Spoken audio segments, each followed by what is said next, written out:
You're listening to Radio Free Hillsdale 101.7 FM. I'm Josh Barker, and this is the Policy Corner.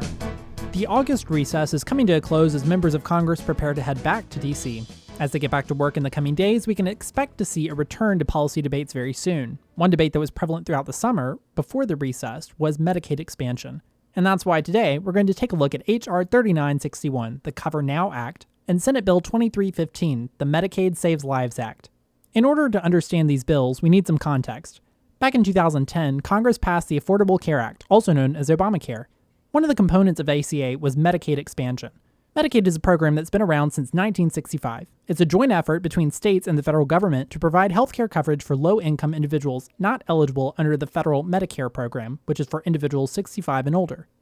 Medicaid started out as a match program. The federal government matched every dollar contributed by each state. The states administered the program, but because of federal matching, they did have to follow certain rules. From the beginning, Medicaid was eligible to individuals making up to the poverty level. Under ACA, states were required to expand Medicaid coverage to individuals making up to 138% of the poverty level.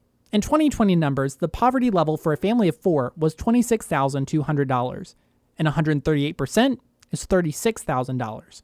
So the expansion would have covered individuals making between $26,000 and $36,000 in today's dollars. The federal government would pay the entire cost of these newly added individuals for 3 years, and then gradually decline the percentage to 90%, which is still much higher than the amount contributed by the feds for regular Medicaid funding. After a contentious court battle, the Supreme Court ruled that states would be able to choose whether or not they wanted to expand Medicaid and accept the additional federal funding. When ACA took effect on January 1st of 2014, half of the states, only 25, had voted to expand Medicaid. Since then, 13 more states have joined the ranks, leaving only 12 states who have not expanded Medicaid, all of whom have Republican-controlled state legislatures. Now, this has bothered some Democrats in Congress, and this summer there's been a big push to find a solution. Both the Cover Now Act and Medicaid Saves Lives Act are authored by Democrats in non-expansion states. Cover Now was authored by Representative Lloyd Doggett of Texas. His bill provides a local option.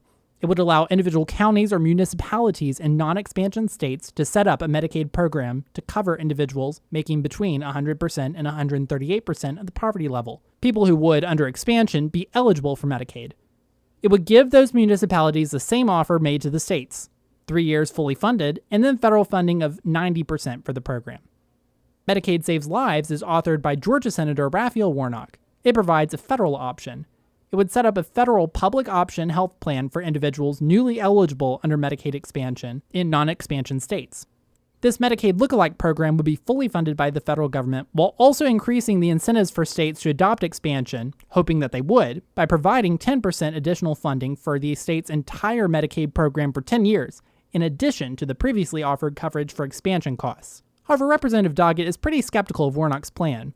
He told Politico in July that, quote, to the extent you give more incentives and benefits to non-expansion states, then some of the already expanded states will say, I want that too, which adds to the cost. How do you justify excluding states from a federal Medicaid program?